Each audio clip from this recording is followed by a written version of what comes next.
Hi friends, I am Abhishek. Welcome to my YouTube channel the ocean of Shiksha. तो आज हम Indian national movement का जो हम 27 year UPSC prelims questions paper discuss कर रहे हैं। आज हमारा उसका लेक्चर 9 रहने वाला है, जिसमें हम 2016 से लेकर के 2018 तक के क्वेश्चंस को डिस्कस करेंगे। आज की वीडियो में हम मेनली तीन चीज और डिस्कस करेंगे। पहला, कि जो स्टूडेंट यूपीएससी की तैयारी कर रहे हैं या जो स्टूडेंट यूपीएससी की एग्जाम से देने के लिए सोच रहे हैं या प्रिपरेशंस करने के बारे में स्टार्ट करने के बारे में सोच रहे हैं, तो सबसे पहले हम ये डिस्कस करेंगे कि यूपीएससी का एग्जाम आखिर कितने फेज में होता है, किस पैटर्न से होता है, उसका सिलेबस क्या है, उसका एक ओवरव्यू डिस्कस करेंगे। फिर दूसरी चीज ये डिस्कस करेंगे कि किस तरीके से हम कम समय में यानी कि शॉर्ट टाइम ड्यूरेशन में हम क्या कर सकते हैं, अपनी प्रिपरेशंस को मजबूत कर सकते हैं, यानी कि एक अच्छा खासा प्रिपरेशंस कर सकते हैं।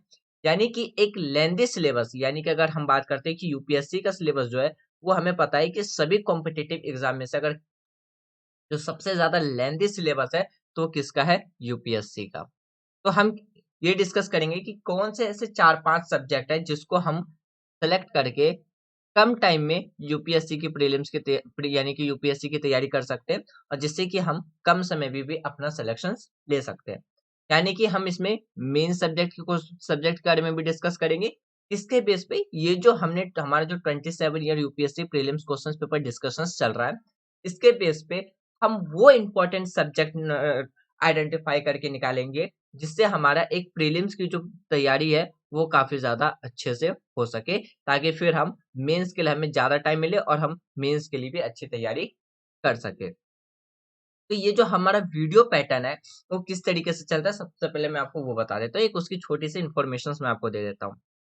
संडे संडे यानी कि हर संडे हम 27 year UPSC questions paper discuss करते हैं, यानी कि 1995 से लेकर के 2021 तक के क्वेश्चंस को हम डिस्कस करते हैं सिर्फ संडे संडे। यानी कि हमने एशियन, मिडिवल और मॉडर्न इन तीनों को कंप्लीट कर लिया है। अभी हमारा चल रहा है इंडियन नेशनल मूवमेंट, जिसमें इन 27 साल में सिर्फ 190 क्वेश्चंस कहाँ से पूछे गए, इंडियन नेशनल मूवमेंट से। अगर हम एशियन हिस्ट्री की बात करते हैं तो इसमें 137 क्वेश्चंस पूछे गए, मिडिवल में 108 क्वेश्चंस और मॉडर्न में 121 टोटल क्वेश्चंस पूछे गए। यानी कि अगर हम ऑल ओवर हिस्ट्री की बात कर ले तो हिस्ट्री से कितना क्वेश्चंस पूछा गया है, तो 556 क्वेश्चंस किससे पूछे गए, सिर्फ हिस्ट्री से इन 27 ईयर्स में। तो हमारा जो 27 year prelims question paper discussion है जो हम संडे संडे को करते हैं, वो हमारा 5 यूनिट में डिवाइडेड है। 5 यूनिट कौन कौन सा है, जैसे कि हमारा जो फर्स्ट यूनिट है वो है हमारा हिस्ट्री, जो कि अभी हमारा चल रहा। सेकेंड यूनिट है हमारा पॉलिटिकल साइंस का, सेकेंड यूनिट होगा हमारा पॉलिटिकल साइंस का। थर्ड यूनिट होगा हमारा जियोग्राफी का। फोर्थ यूनिट होगा हमारा इकोनॉमिक्स का। और फिफ्थ यूनिट होगा हमारा सीजेड, जो कि एक क्वालिफाइंग पेपर है। तो इस तरीके से हमारा डिस्कशन चलता है संडे संडे को। अगर हम मंडे से सैटरडे तक की बात करते हैं तो उसमें हम 6th क्लास से लेकर के 12th क्लास के एनसीईआरटी बुक को डिस्कशन कर रहे हैं। अभी उसमें हमारा पॉलिटी चल रहा है, जिसमें हमने 6 से लेकर के यानी कि 6 से लेकर के क्लास 11th की फर्स्ट एंड सेकेंड ये दोनों बुक कंप्लीट कर लिया है। अभी हमारा क्लास 12th की फर्स्ट बुक चल रही है, जो कि हमारा कंटेम्प्रोरी वर्ल्ड पॉलिटिक्स। उसमें हमने चैप्टर 1 से लेकर के चैप्टर 3 तक कंप्लीट कर लिया और अभी हमारा चैप्टर 4 चल रहा है। चैप्टर 4 में भी हमने 5 लेक्चर डिस्कस कर लिए। कल इसका लेक्चर छठा हम डिस्कस करेंगे। तो इस तरीके से हमारे ये वीडियो पैटर्न चलता है।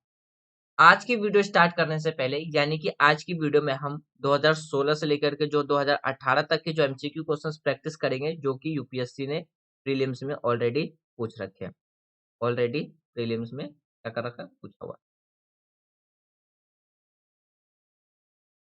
तो उसको हम डिस्कस करने से पहले अपनी दो चीजें डिस्कस कर लेते हैं कि यूपीएससी की प्रिपरेशंस किस, यानी कि यूपीएससी अपना एग्जाम किस तरीके से लेती है, किस तरीके से क्या पैटर्न रहता है।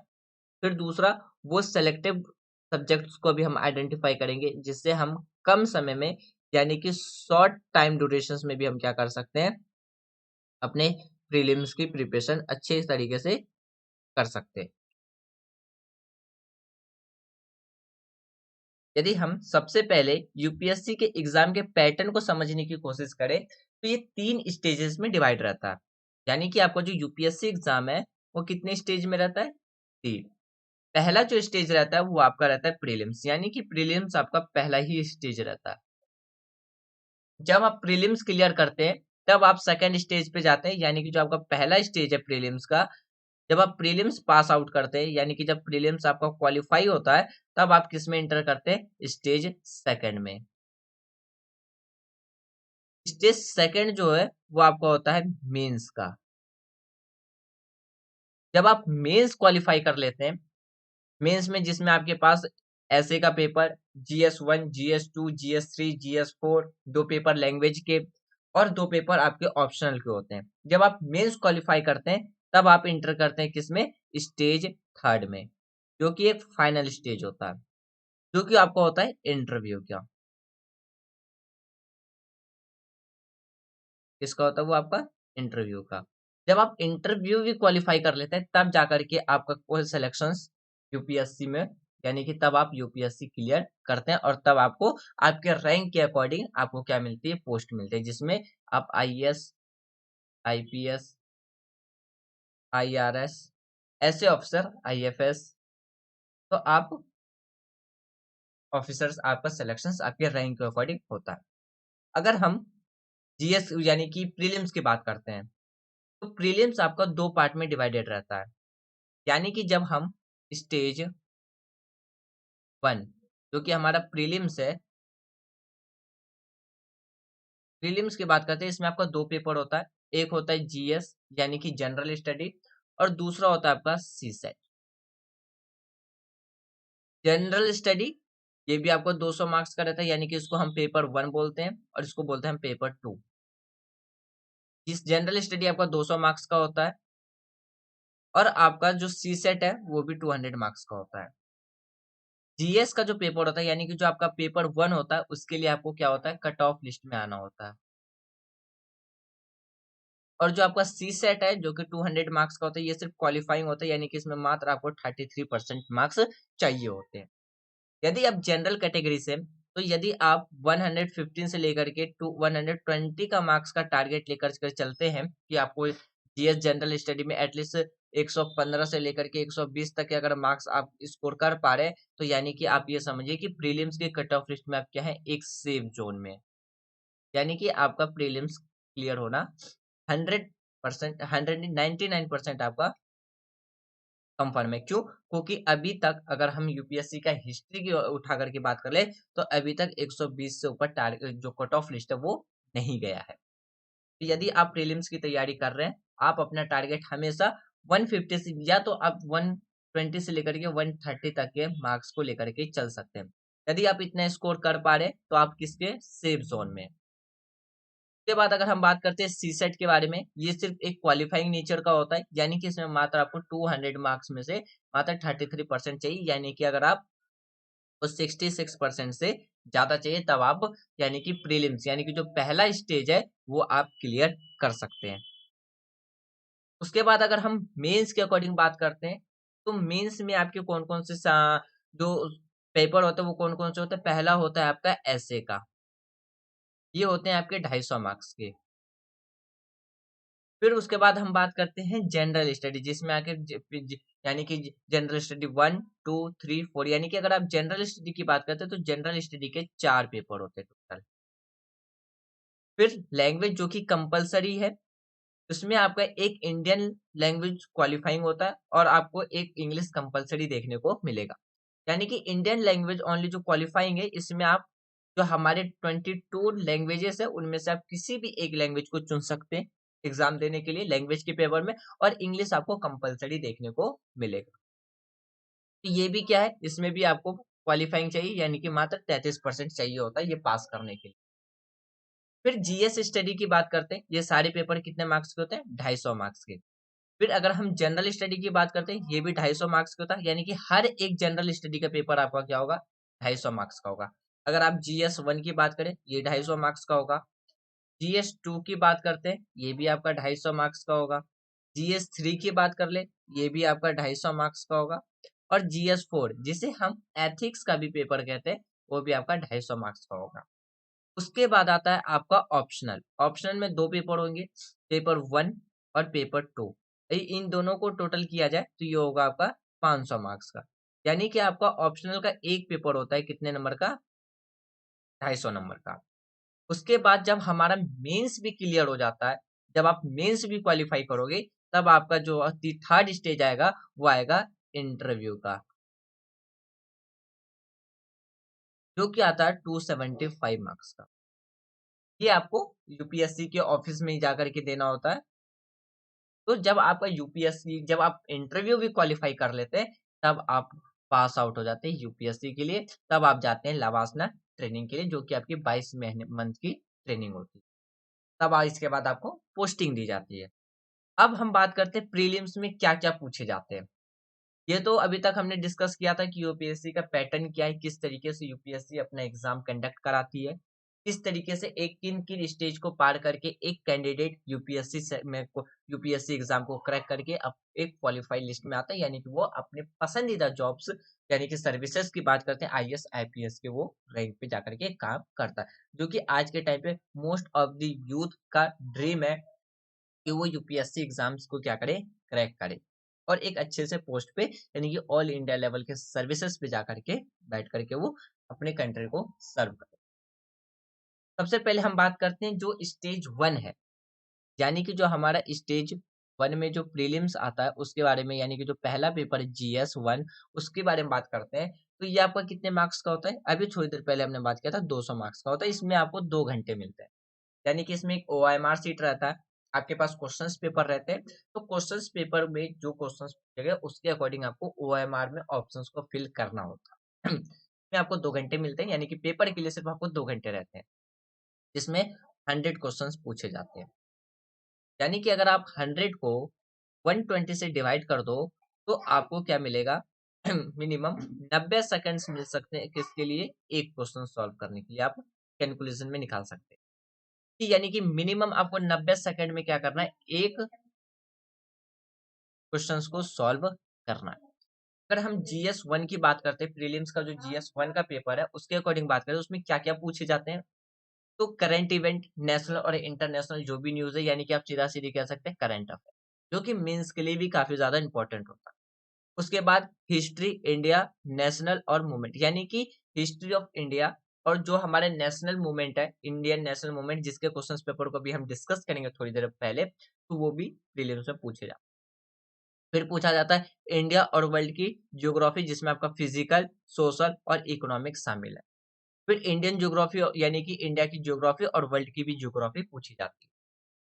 फिर बात करते हैं और क्या पूछा जाता है? पॉलिटी। पॉलिटी में क्या क्या पूछा जाता है? आपका गवर्नमेंट से लेकर के, गवर्नेंस से लेकर के कॉन्स्टिट्यूशनल, पॉलिटिकल सिस्टम, पंचायती राज, पब्लिक पॉलिसी राइट, फिर हम जो पब्लिक पॉलिसी इश्यूज है उससे पूछे। फिर जनरल इश्यूज में बात करते हैं इन्वायरमेंट, इकोलॉजी, यानी कि बायोडाइवर्सिटी एंड क्लाइमेट चेंज, और जो भी जो सब्जेक्ट है, जो आप इन सबको किसके, एनसीईआरटी के बेस पे, और जो एक अगर आप स्टैंडर्ड बुक की बात कर सकते हो तो इकोलॉजी एंड एनवायरनमेंट के लिए आप एस जयशंकर को रेफर कर सकते हो। पॉलिटी की बात करते हो तो आप एम लक्ष्मीकांत को रेफर कर सकते हो। ये सब काफी अच्छी बुक मानी जाती है एग्जाम्स के प्रिपरेशन के लिए। अगर आप फिजिकल ज्योग्राफी की बात करते हो तो जीसी लियोन के बुक को फॉलो कर सकते हो। इंडियन हिस्ट्री की बात करते हैं तो एनसीईआरटी प्लस स्टैट जो हमारे बिपिन चंद्रा की बुक है उसको भी फॉलो कर सकते हो। करंट अफेयर की बात करते हैं तो इसमें आप the Hindu, down to earth, all India radio को फॉलो कर सकते हो। इकोनॉमिक्स की बात करते हैं तो इकोनॉमिक्स के लिए आप रमेश सिंह को फॉलो कर सकते हो। तो ये सारी बुकें स्टैंडर्ड बुक पे अच्छी मानी जाती है, तो आप इन बुक को भी फॉलो करके अपना सिलेबस को कंप्लीट कर सकते हो। तो ये पहला स्टेज होता है प्रीलिम्स का, जिसमें कि सवाल पूछने के चांसेस बढ़ जाते हैं। यानी कि अगर हम इन सभी क्वेश्चंस के अकॉर्डिंग बात करें कि इस बार यूपीएससी ने किसमें कितने क्वेश्चंस पूछे हैं, तो इसके लिए पहले हम आते हैं एक खाली शीट। अब जैसे देखिए, थोड़ी देर पहले हमने हिस्ट्री की बात की थी कि भाई प्रीलिम्स में हिस्ट्री भी पूछा जाता। तो हिस्ट्री आपका क्या है, 4 पार्ट में डिवाइडेड है। वो 4 पार्ट कौन-कौन से हैं? तो जैसे कि आप बात कर सकते हो, पहला है आपका एशियंट हिस्ट्री, एशियंट हिस्ट्री। दूसरा है आपका मिडिवल हिस्ट्री।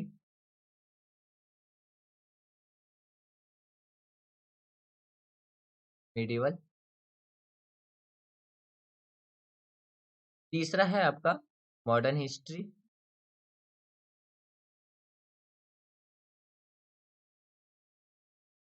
और चौथा है आपका इंडियन नेशनल। इंडियन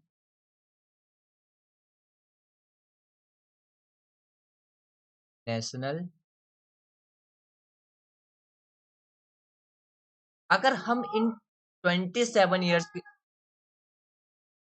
हम अगर 27 ईयर्स में बात करें, यानी कि अगर आप मोटा मोटी 1995 से लेकर के 2021 तक की बात कर लो, तो सिर्फ हिस्ट्री से टोटल कितने क्वेश्चंस पूछे गए? तो 556 जो टोटल क्वेश्चंस प्रीलिम्स में पूछे गए सिर्फ हिस्ट्री से पूछे गए। यानी कि अगर हम एशियंट हिस्ट्री की बात करते हैं, 137 क्वेश्चंस सिर्फ एशियंट हिस्ट्री से पूछा।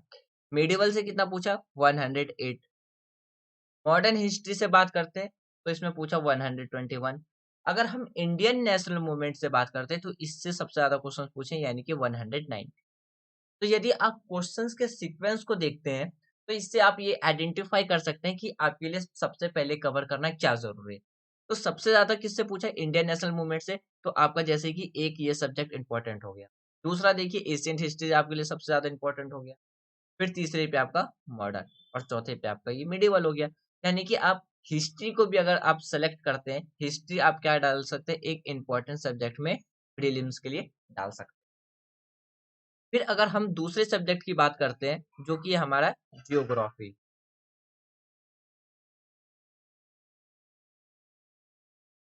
ये मैं वो सेलेक्टेड सब्जेक्ट बता रहा हूँ कि जिसे आप कम टाइम पे, यानी कि जिसे यदि आप अच्छे से भी कवर कर लेते हैं तो आप प्रीलिम्स में एक सेफ जोन पे आ सकते हैं। अगर हम जियोग्राफी की बात करते हैं तो जियोग्राफी भी क्या है, कुछ चीजों में डिवाइडेड है। जैसे आपका अब बात करते हैं physical geography.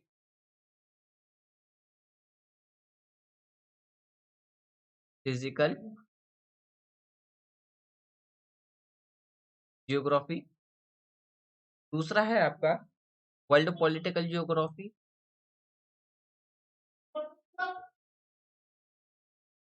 World political geography. तीसरा है आपका geography of India. Geography of India. चौथा है आपका एग्रीकल्चर। क्या है? एग्रीकल्चर।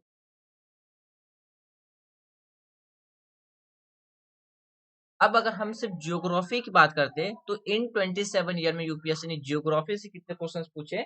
तो 515 क्वेश्चंस पूछे टोटल। अगर हम फिजिकल जियोग्राफी से बात करते हैं तो फिजिकल जियोग्राफी से कितना पूछा? 123। वर्ल्ड पॉलिटिकल जियोग्राफी से बात करते हैं तो 89 इन 27 ईयर्स में। अगर हम ज्योग्राफी ऑफ इंडिया की बात करते हैं तो सबसे ज्यादा क्वेश्चंस पूछे गए, 233 क्वेश्चंस पूछे गए सिर्फ इंडियन ज्योग्राफी से। एग्रीकल्चर से बात करते हैं तो 70 क्वेश्चंस यूपीएससी ने प्रीलिम्स से। अगर हम अपने थर्ड इंपॉर्टेंट सब्जेक्ट की बात करते हैं तो वो आपको क्या देखने को मिलेगा? वो मिलेगा आपको पॉलिटी, यानी कि पॉलिटिकल साइंस। इसमें अगर बात करते हैं तो इसमें अभी तक इन 27 ईयर्स में यूपीएससी ने कितने क्वेश्चंस पूछे हैं? तो 319 क्वेश्चन। 309। अब इसमें कौन कौन से विषय से पूछे? तो अगर हम इसमें बात करते हैं तो पहला आता है आपका कॉन्स्टिट्यूशन।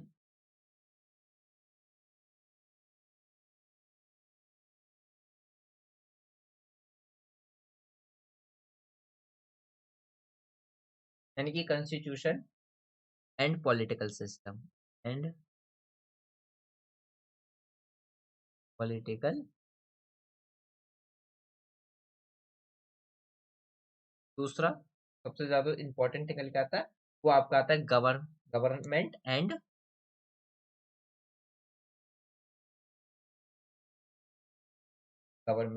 एडमिनिस्ट्रेशन।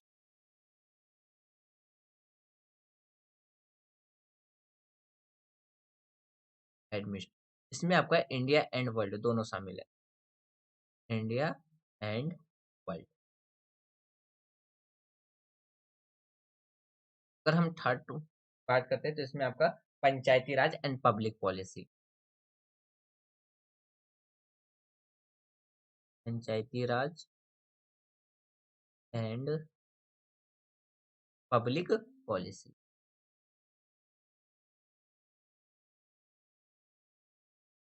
फिर अगर हम के बाद अगर हम बात करें तो जो चौथा हमारा पॉइंट निकल के आता है, वो क्या निकल के आता है, judiciary, judiciary and legal right, legal right. तो अगर हम जुडिशरी एंड लीगल राइट्स की बात करते हैं तो इसमें सिर्फ कितने 55 क्वेश्चंस पूछे गए सिर्फ इस टॉपिक से। फिर अगर हम गवर्नमेंट एंड वो कॉन्स्टिट्यूशंस एंड पॉलिटिकल सिस्टम की बात करते हैं तो इसमें 101 क्वेश्चन। गवर्नमेंट एंड एडमिनिस्ट्रेशन की बात करते हैं 132।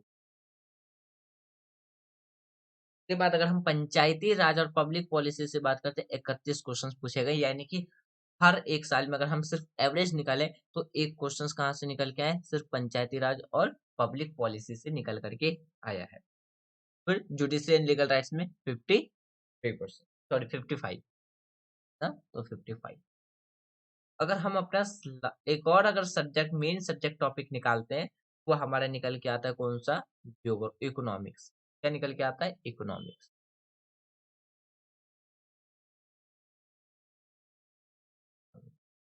इकोनॉमिक्स में क्या क्या पूछा गया है आपसे,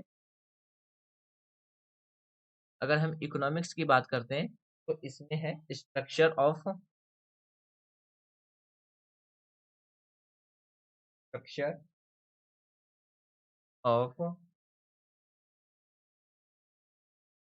the Indian economy, Indian economy and demography, demography.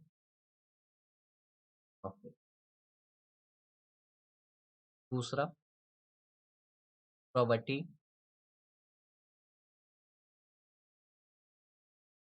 Planning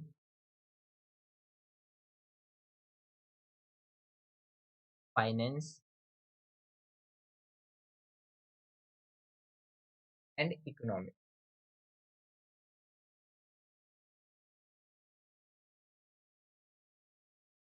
फिर बात करते हैं social development,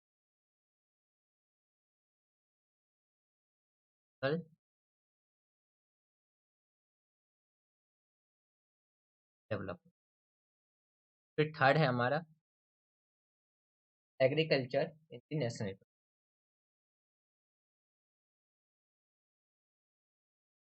agriculture and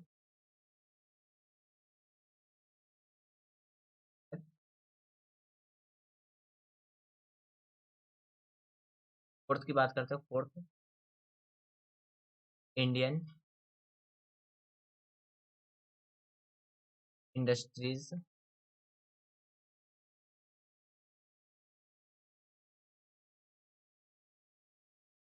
and trade. और fifth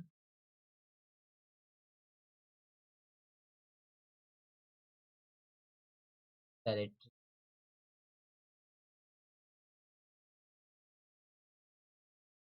sector in the Indian economy.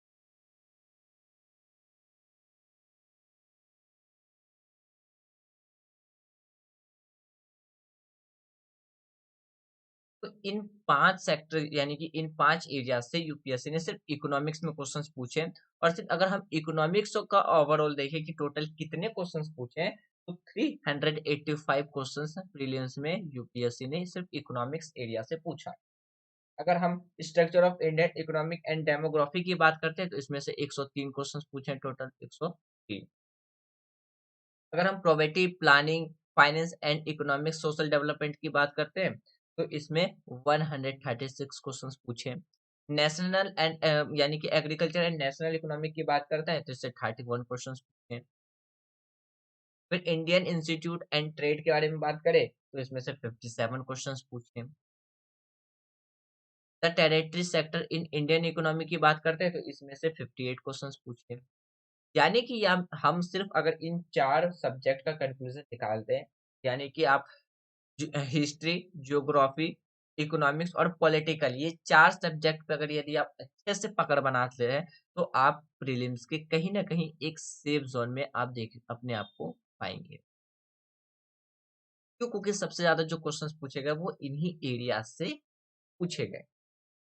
अगर आप सी सेट की बात करते हैं, अब जैसे कि जो हमारा दूसरा पेपर है सी सेट का, सी सेट भी आपका 200 मार्क्स का होता है, जिसमें से आपसे क्या क्या पूछा जाता है, जिसमें अगर हम बात करते हैं comparison, logical reasoning, analytic ability, decision making, problem solve, फिर इंटर अगर बात करते हैं इंटरपर्सनल स्किल, जनरल यानी कि मेंटल एबिलिटी, फिर बेसिक न्यूमरल्स जो कि आप 6th क्लास से लेकर के 10th क्लास के बेसिक मैथ के बेसिक्स पे पूछा जाता है। जैसे आपका हो गया number, relations, order to magnitude, जो कि क्लास 10th लेवल तक के आपको यानी कि आपको देखने को मिलेगा।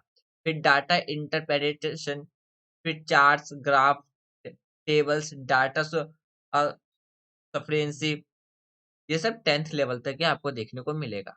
यानी कि आप पेपर 2 की बात करें तो ये सिर्फ एक क्या होता है, क्वालिफाइंग पेपर होता है, यानी कि जिसमें आपको मात्र 33% चाहिए हो। ये हमारा होता है यानी कि प्रीलिम्स का दूसरा पेपर, प्रीलिम्स का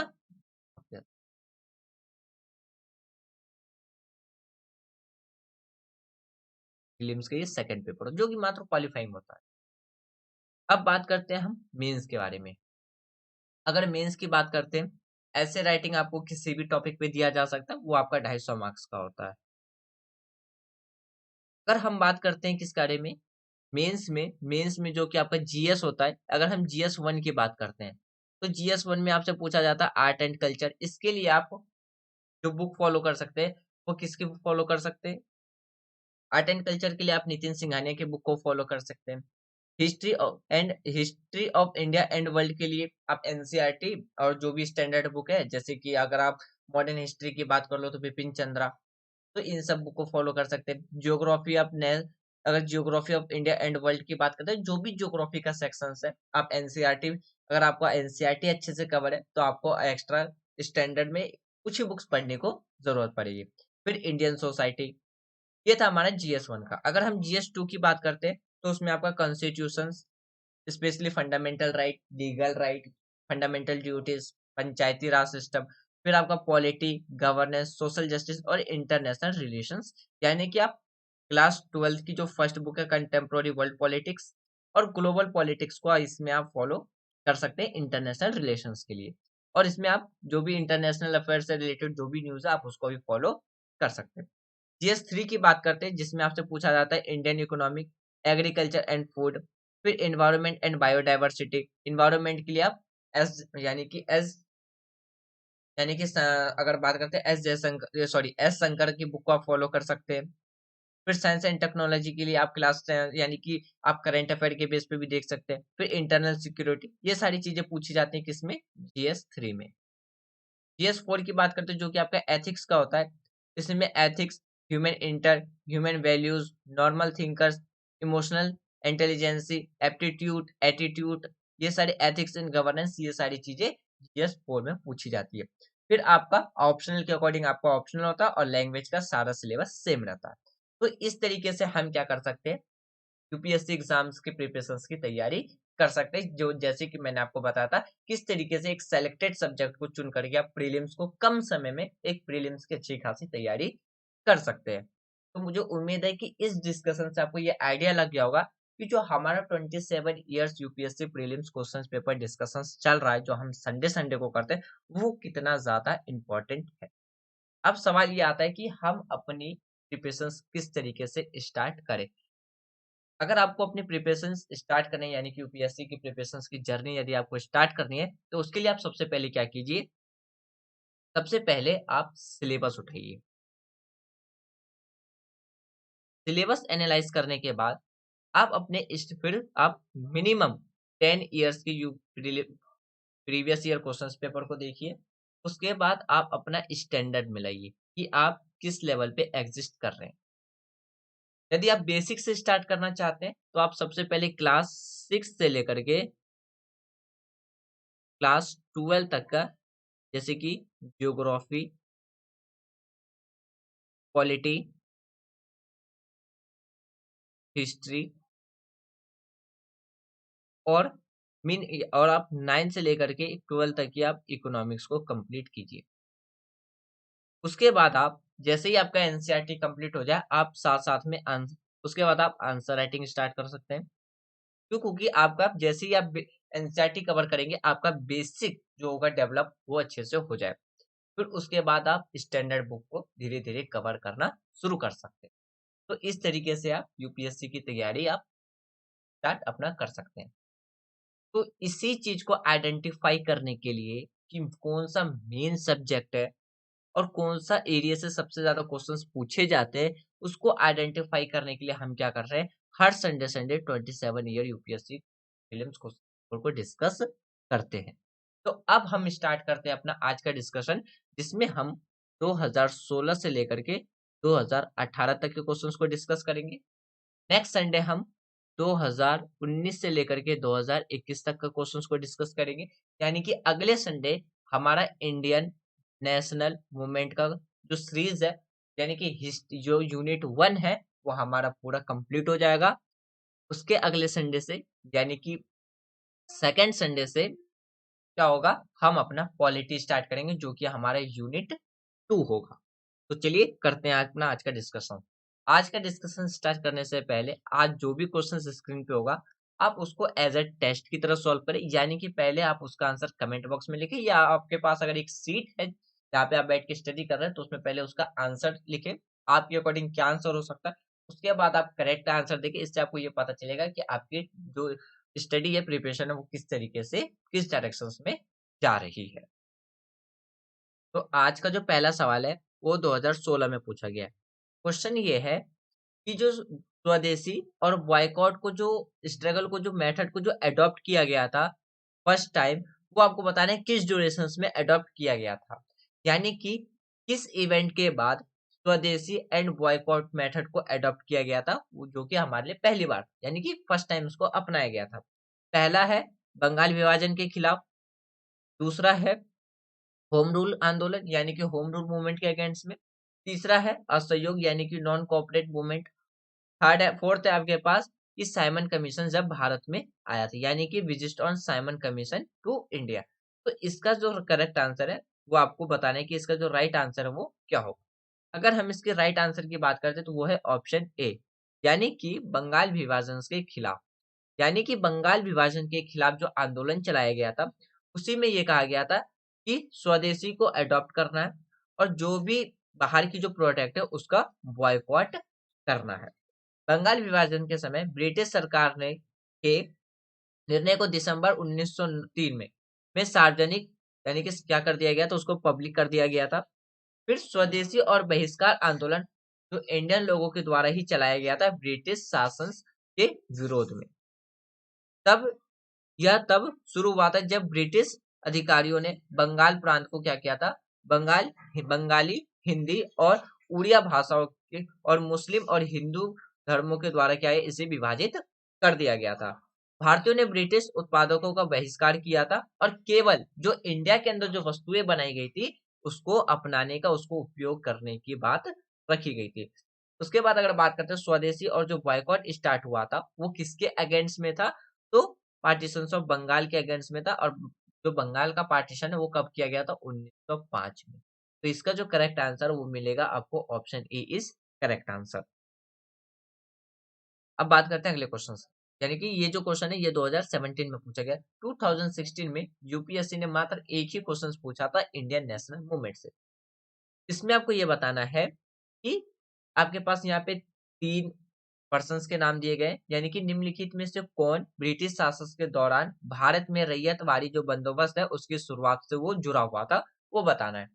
ऑप्शन ए है यानी कि पहला है आपके पास लॉर्ड कॉर्नवालिस, दूसरा है एलेक्जेंडर रेड, तीसरा है थॉमस मुनरो। आपको ऑप्शंस के अकॉर्डिंग बताने कि इन तीनों में से कौन कौन से पर्सन जो रैयतवाड़ी बंदोबस्त है उससे शुरुआत से जुड़े हुए थे। ऑप्शन है ओनली वन, ऑप्शन बी है 1 and 3, ऑप्शन सी है 2 and 3 और ऑप्शन डी है 1 to 3।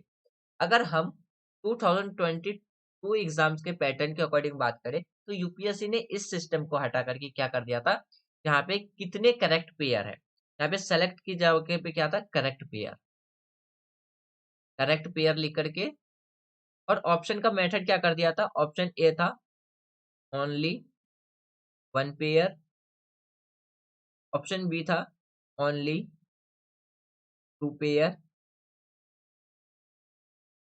ऑप्शन सी था ऑल पेयर्स और ऑप्शन डी था नन ऑफ दी एबव। तो आप इसके अकॉर्डिंग भी बता सकते हैं कि इसका करेक्ट आंसर क्या होगा। इसके करेक्ट आंसर की बात करते हैं तो ऑप्शन सी यानी कि दूसरा और तीसरा करेक्ट है, और इसके अकॉर्डिंग बात करते हैं तो ओनली 2 पेयर। कैसे, अगर हम बात करते हैं रूलिंग द कंट्री साइड के अंदर बहुत से कॉम्बिनेशन है, यानी कि बहुत से संयोजित सूचीबद्ध, यानी कि हम बात करते हैं सूचीबद्ध करता हुआ है, यानी कि जो हमारा रूलिंग द कंट्री स्लाइड्स है उसमें क्या कर रखे हैं, बहुत से जो संयोजन है उसको क्या कर रखा है, सूचीबद्ध कर रखा है उसमें लॉर्ड कॉर्नवालिस है। और बात करते हैं जो अस्थायी बंदोबस्त प्रणाली है जो कि 1793 में ये सेटल हुआ, यानी कि बंदोबस्त प्रणाली लाई गई थी। रीड और मुनरो के नेतृत्व में तत्कालीन मद्रास के अधिकारियों ने सिफारिश की कि समझौता सीधे वास्तविक किसानों के साथ किया जाना चाहिए। उन्होंने यह भी बताया था कि अस्थायी बंदोबस्त के तहत कंपनी कि जो अगर बात करते हैं जो फाइनेंशियल, अगर जो फाइनेंस कंपनी को क्या होगा, फाइनेंशियल लॉस होगा, यानी कि वित्तीय घाटे में होगी, क्योंकि उसे जमींदारों के साथ राजस्व साझा करना था और भूमि की बढ़ती आय के हिस्से को वो दबाना नहीं चाहती थी, या वो दावा नहीं कर सकते थे। तो इसीलिए जो इसका जो करेक्ट आंसर है वो है ऑप्शन 2, यानी कि सिर्फ एलेक्जेंडर रेड और जो थॉमस मुनरो है वो क्या थे, तो रैयतवाड़ी सिस्टम से शुरुआत से ही जुड़े हुए थे। तो इसका जो करेक्ट आंसर है वो मिलेगा आपको ऑप्शन सी, यानी कि दूसरा और तीसरा, और न्यू ऑप्शंस के अकॉर्डिंग बात करें तो option B is correct answer. अब बात करते हैं अगले क्वेश्चन में, ये भी 2017 में पूछा गया। इसमें आपको बताना है कि जो मैचिंग है, एक साइड आपको पर्सन्स का नाम दे रखा है, दूसरे साइड इवेंट का नाम है, उसमें बताना है कि करेक्ट पेयर कौन सा है। एक साइड है आपके पास जो राधाकांत देव है, यानी कि फर्स्ट प्रेसिडेंट थे किसके, ब्रिटिश इंडिया एसोसिएशन के। दूसरा है गजालू लक्ष्मी नारसू चेट्टी, यानी कि फाउंडर ऑफ द मद्रास महाजन सभा के थे, यानी कि जो मद्रास महाजन सभा है उसकी स्थापना किसके द्वारा की गई थी, काजुलू लक्ष्मी नासुर चेट्टी के द्वारा। और तीसरा है सरदार यानी कि Surendra Nath Banerjee, founder of the Indian association. तो आपको बताना है इसमें करेक्टली मैच कौन सा है। ऑप्शन ए है ओनली 1, ऑप्शन बी है ओनली 1 and 3, ऑप्शन सी है 2 and 3 और ऑप्शन डी है 1 to 3।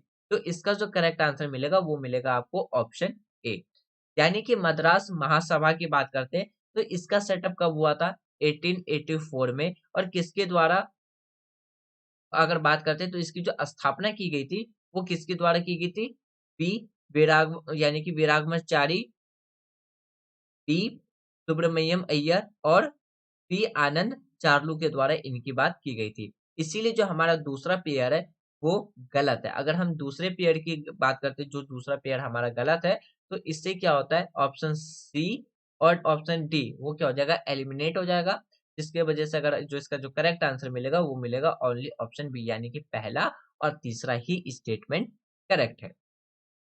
ये रहा आपका हिंदी में।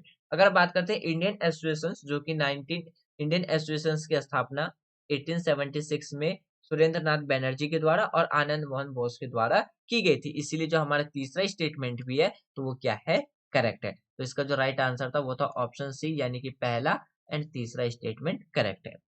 अगले क्वेश्चन की बात करते हैं, ये भी 2017 में पूछा गया था। इसमें यह बताना है कि इंडियन हिस्ट्री में जो प्रिंसिपल ऑफ डायरची है, यानी कि भारतीय इतिहास के अंदर जो द्विशासन है, द्विशासन का मतलब होता है दो शासन, उसका क्या उस यानी कि उस किस सिद्धांत पे है, यानी कि वो किस सिद्धांत को रेफर करता है, किस सिद्धांत पे वो संदर्भित है। ऑप्शन ए है आपके पास कि सेंट्रल लेजिस्लेचर को दो हाउसेस में डिवाइड किया जाएगा, यानी कि द्विशासन में क्या था कि सेंट्रल लेजिस्लेचर को दो हाउसेस में डिवाइड कर दिया गया था। ऑप्शन बी है कि इंट्रोडक्शन यानी कि इंट्रोडक्शन ऑफ डबल गवर्नमेंट, यानी कि द्वि सरकार का परिचय दिया गया था, एक सेंट्रल लेवल पे एक स्टेट लेवल पे।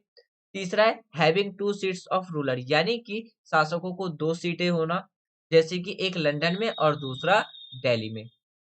चौथा है डिवीजन ऑफ सब्जेक्ट डिक्लेयर्ड, यानी कि प्रोविंस और जो यानी कि प्रोविंस के जो सब्जेक्ट्स हैं कैटेगरीज उसको क्या कर दिया गया था, उसका डिवाइड कर दिया गया था, यानी कि प्रांतों को दो श्रेणियों में डिवाइडेड कर दिया गया था, यानी कि प्रांतों को दो विषयों में क्या कर रखा था, दो कैटेगरीज में डिवाइडेड किया गया था। तो आपको ये बताना है कि जो द्विशासन जो आया था इंडियन हिस्ट्री के अंदर वो किस प्रिंसिपल को रेफर करता है। तो इसका जो करेक्ट आंसर था वो था ऑप्शन डी, यानी कि अगर बात करते हैं इंडियन गवर्नमेंट एक्ट जो 1919 में आया था, 1919 में उसने प्रोवाइड कराया था डायरची प्रोविंस, यानी कि डायरची द्विशासन शासन का क्या किया था, उसने प्रावधान किया था, जिसमें कि जो प्रांत है यानी कि जो हमारे प्रोविंस है उसको दो कैटेगरी में डिवाइडेड कर दिया गया था, एक था आपका ट्रांसफर्ड और दूसरा था आपका रिजर्व। तो इसीलिए जो इसका जो करेक्ट आंसर है वो आपको देखने को मिलेगा ऑप्शन डी, यानी कि option D is correct answer.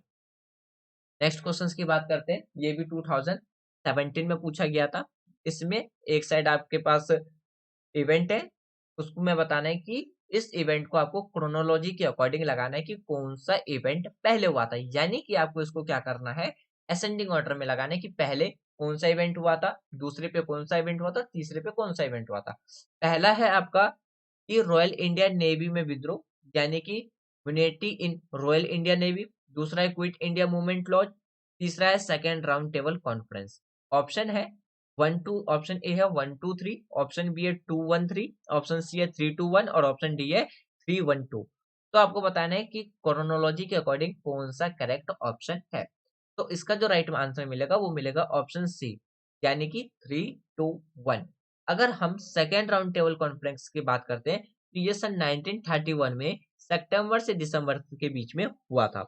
Quit India movement launch की बात करते हैं तो ये 1942 में हुआ था अगस्त में, यानी कि अगस्त 1942 में क्विट इंडिया मूवमेंट लॉन्च हुआ था। और अगर हम बात करते हैं रॉयल इंडिया नेवी जो विद्रोह था वो कब हुआ था, 18 फेब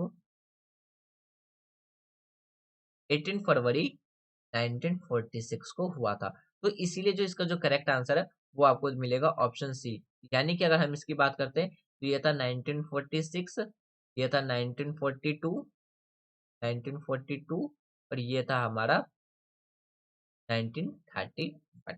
तो इसीलिए इसका जो करेक्ट आंसर है वो है ऑप्शन। नेक्स्ट क्वेश्चन की बात करते हैं, ये भी 2017 में पूछा गया था। इसमें ये बताना है कि जो बटलर कमेटी है उसका मेन ऑब्जेक्टिव क्या था, जो कि 1927 में आया था। यानी कि 1927 में जो बटलर कमेटी था उसका ऑब्जेक्टिव यानी कि उसका उद्देश्य क्या था वो आपको बताना है।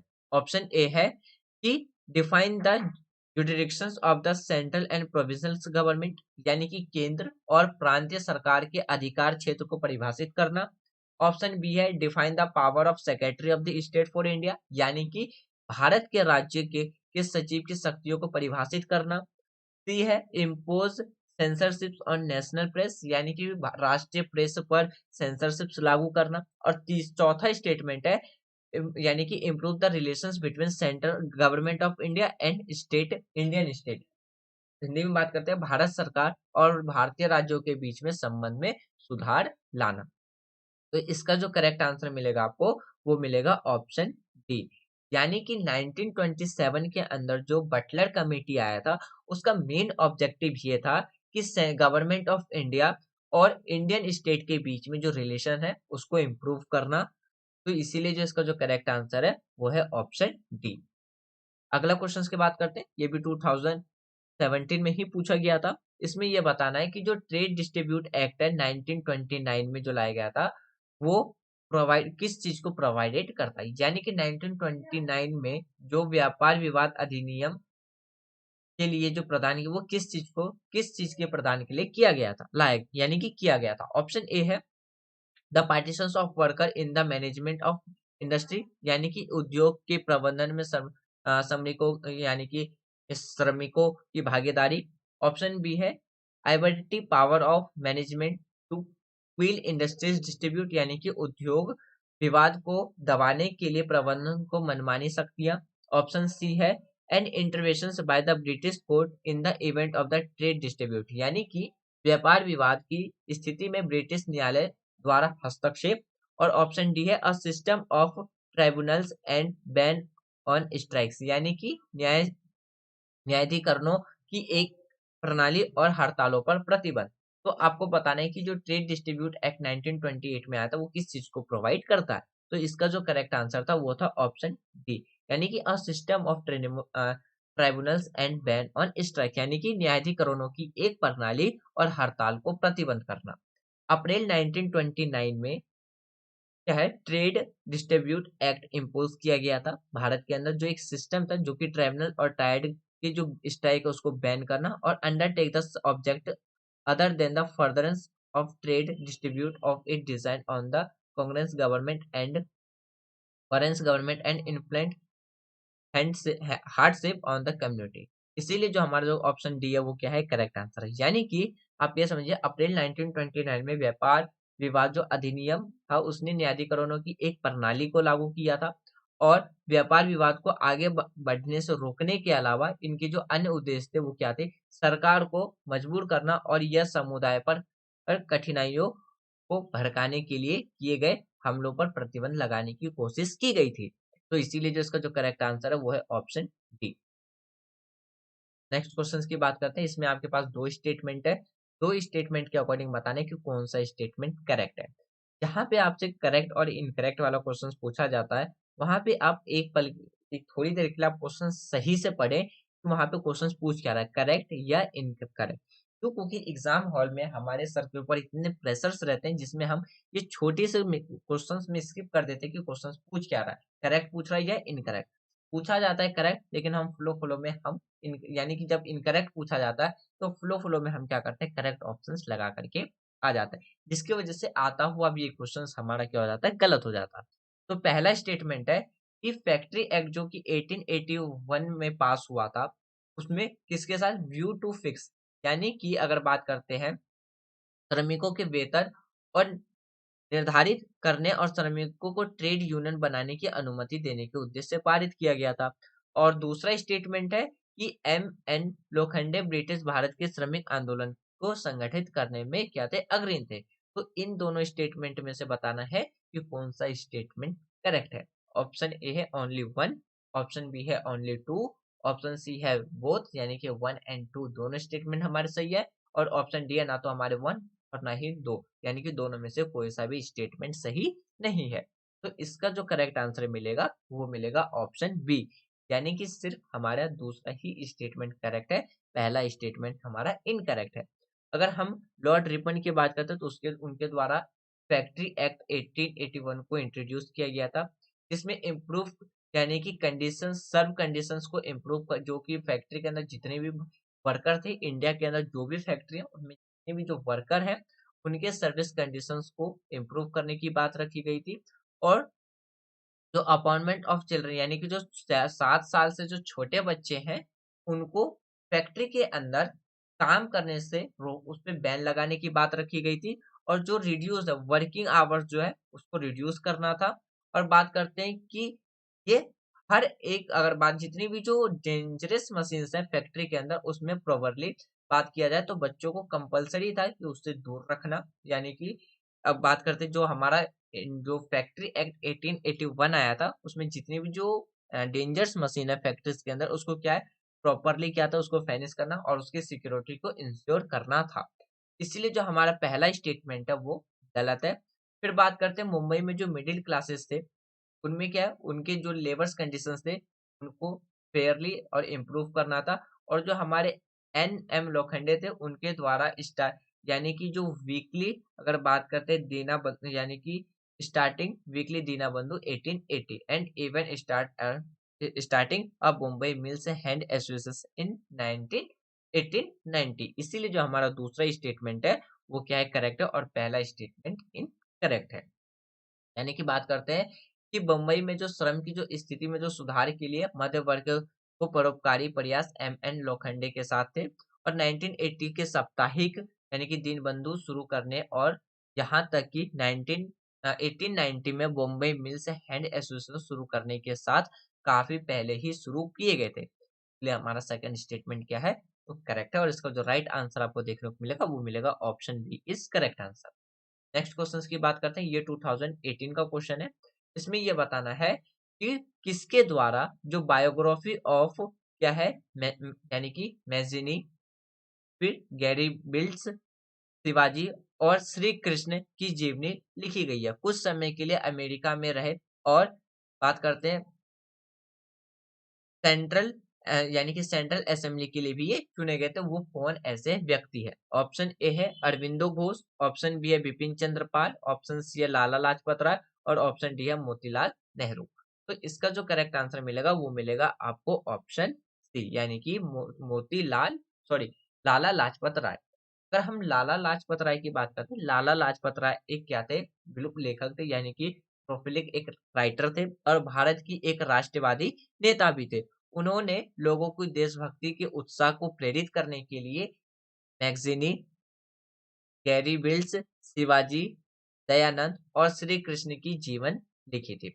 1920 में कलकत्ता अधिवेशन में उन्हें राष्ट्रीय कांग्रेस का अध्यक्ष भी चुना गया था, और 1921 से 1923 तक वो जेल में रहे। रिहाई के बाद विधानसभा के लिए वो चुने गए थे। तो इसीलिए जो इसका जो करेक्ट आंसर था वो था ऑप्शन सी, लाला लाजपत राय। अगला क्वेश्चन के बारे में देखते हैं, ये 2018 का ही क्वेश्चन है। इसमें ये बताना है कि आपके पास दो स्टेटमेंट है, यानी कि संस्थाल विद्रोह के हमले के बाद औपनिवेशिक सरकार द्वारा क्या उपाय अपनाया गया था, उसके रिगार्डिंग में दो स्टेटमेंट है। उसके बाद आपको बताना है कि कौन सा स्टेटमेंट करेक्ट है। पहला स्टेटमेंट कहता है कि संस्थाल परगना नामक जो प्रदेशों में क्या है निर्माण किया गया था। दूसरा है, एक संस्थाल के लिए एक गैर संस्थाल को भूमि आच्छादित करना क्या बना गया था, इलीगल, यानी कि अवैध हो गया था। तो इसका जो ऑप्शन है, ऑप्शन ए है ओनली वन। करेक्ट स्टेटमेंट बताने की कौन सा करेक्ट है। ओनली वन, ऑप्शन बी है ओनली टू, ऑप्शन सी है बोथ, यानी कि पहला एंड दूसरा, और ऑप्शन डी है ना तो पहला ना तो दूसरा। तो जो करेक्ट आंसर मिलेगा वो मिलेगा ऑप्शन सी, यानी कि हमारे दोनों ही स्टेटमेंट क्या है, करेक्ट है। संस्थाल विद्रोह जो कि 1855 से 1506 तक हुआ था, के बीच में हुआ था, के बाद संस्थाल प्राग यानी कि परगना बयान किया यानी कि बनाया गया था भागलपुर और भीड़भूम जिले में, जिसमें कि 550 वर्ग मील की दूरी तक एक नक्साशी की गई थी। यानी कि अगर बात करते हैं इसमें क्या किया गया था, एक टेरिटरी को क्रिएटिंग किया गया था। फिर औपनिवेशिक राज्य को यानी कि उम्मीद थी कि संस्थान के लिए एक नया क्षेत्र बनाकर उन्हें उनके भीतर ही कुछ विशेष कानून लागू करके संस्थान से सुलह किया जाएगा। तो इसीलिए जो हमारा जो स्टेटमेंट है पहला सही है। और दूसरे स्टेटमेंट की बात करते हैं, तो आफ्टर रिवॉल्ट यानी कि रिवॉल्ट को सप्रेस करने के बाद ब्रिटिश गवर्नमेंट के द्वारा एक कानून पास किया गया था, संस्थाल यानी कि अगर बात करते हैं संस्थान परगांस टेरेंसी एक्ट। अब बात करते हैं जैसे कि जो हमारा जो अगर बात करते हैं, इसीलिए जो हमारा जो राइट आंसर था वो था ऑप्शन बी, यानी कि दोनों ही स्टेटमेंट क्या है इसके करेक्ट है। यानी कि अगर संथाल रिवॉल्ट की बात किया जाए 1855 से लेकर के 1856 तक चला था। फिर जैसे ही संथाल रिवॉल्ट हुआ था, इसको सप्रेस करने के लिए ब्रिटिश गवर्नमेंट के द्वारा एक एक्ट पास किया गया था, जिसमें क्या था कि जितने भी जो संथाल थे उनको एक मतलब एक एरिया बना दिया, उनके लिए एक एरिया को क्या किया जाए, क्रिएट किया जाए, उनमें संथाल को शिफ्ट कर दिया जाए। तो जिसके वजह से ये, इसलिए जो इसके दोनों जो स्टेटमेंट है वो क्या थे, करेक्ट थे। नेक्स्ट क्वेश्चन की बात करते हैं, ये 2018 का क्वेश्चन है, यानी कि 2000 कल। आज का हमारा ये लास्ट क्वेश्चन, नेक्स्ट संडे हम 2019 से 21 तक के क्वेश्चंस को डिस्कस करेंगे। इसमें आपको बताना है कि निम्नलिखित में से कौन सा चंपारण सत्याग्रह का एक महत्वपूर्ण पहलू था। यानी कि चंपारण सत्याग्रह का जो सबसे इंपॉर्टेंट सिग्निफिकेंस है उसको बारे में बताना है। ऑप्शन ए है कि राष्ट्रीय आंदोलन में, यानी कि जो सत्याग्रह है उसमें बताना है कि जो राष्ट्रीय आंदोलन में वकील, छात्र जो कि स्टूडेंट और महिलाओं को सक्रिय अखिल भारतीय भागीदारी। ऑप्शन बी है राष्ट्रीय आंदोलन में भारत के दलित और जनजाति समुदाय सक्रिय भागीदारी। सी है कि भारत के राष्ट्रीय आंदोलन में किसान अशांति का शामिल होना। और ऑप्शन डी है रोपण फसलों और जो वाणिज्यिक फसलों है, यानी कि अगर हम बात करते हैं drastic decrease in the cultivation of plantation crop and communal crop, यानी कि कमर्शियल क्रॉप, रोपण फसलों और वाणिज्य फसलों की खेती में भारी कमी। तो इसका जो करेक्ट आंसर मिलेगा वो मिलेगा आपको ऑप्शन सी।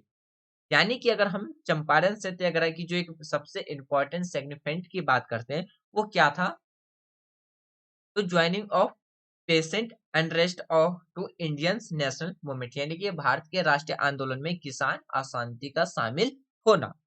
चंपारण सत्याग्रह जो कि 1917 में हुआ था पहली बार, जब किसान की समस्याओं को बिहार में, जैसे कि चंपारण क्या है बिहार में एक राज्य जहाँ पे इंडिगो यानी कि नील की खेती की जाती थी, यानी कि नील बागान के मालिक को भारतीय राष्ट्र आंदोलन में क्या किया गया था, एकत्रित किया गया था, यानी कि सबको बुलाया गया था।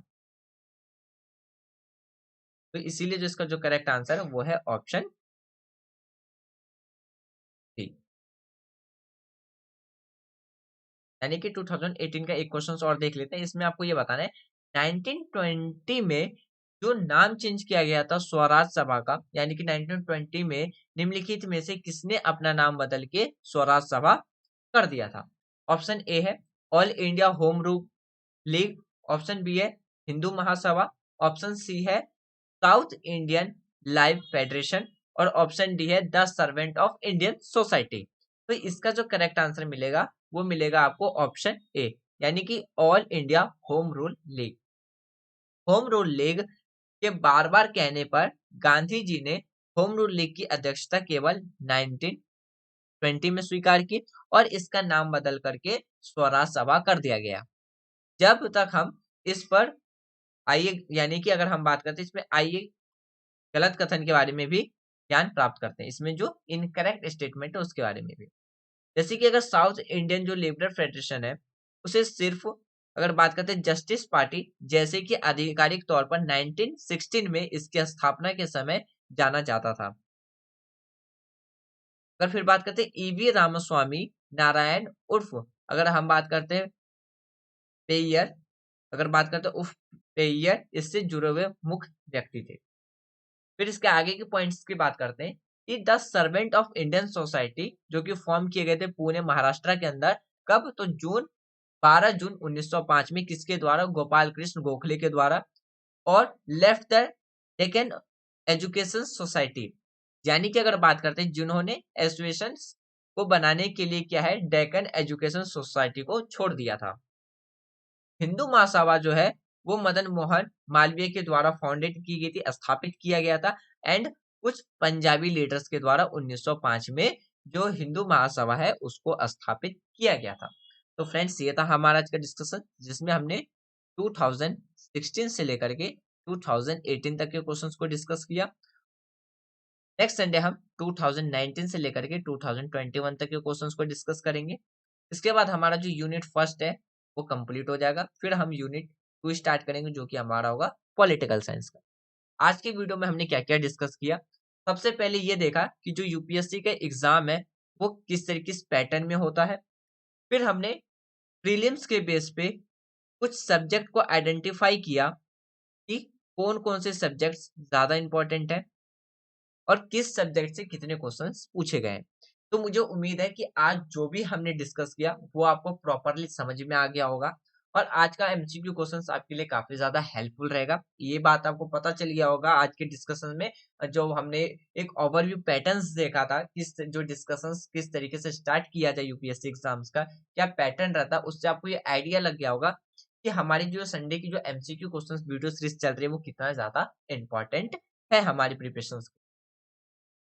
तो यदि आपको वीडियो पसंद आई हो तो आप वीडियो को लाइक कर सकते हैं, शेयर कर सकते हैं एंड चैनल को सब्सक्राइब कर सकते हैं। आपको वीडियो के रिगार्डिंग जो भी आपको एडवाइस देना है, कमेंट बॉक्स ओपन है, तो आप वहां पर जाकर के एडवाइस दे सकते हैं। तो thanks for watching friends, take care, जय हिंद।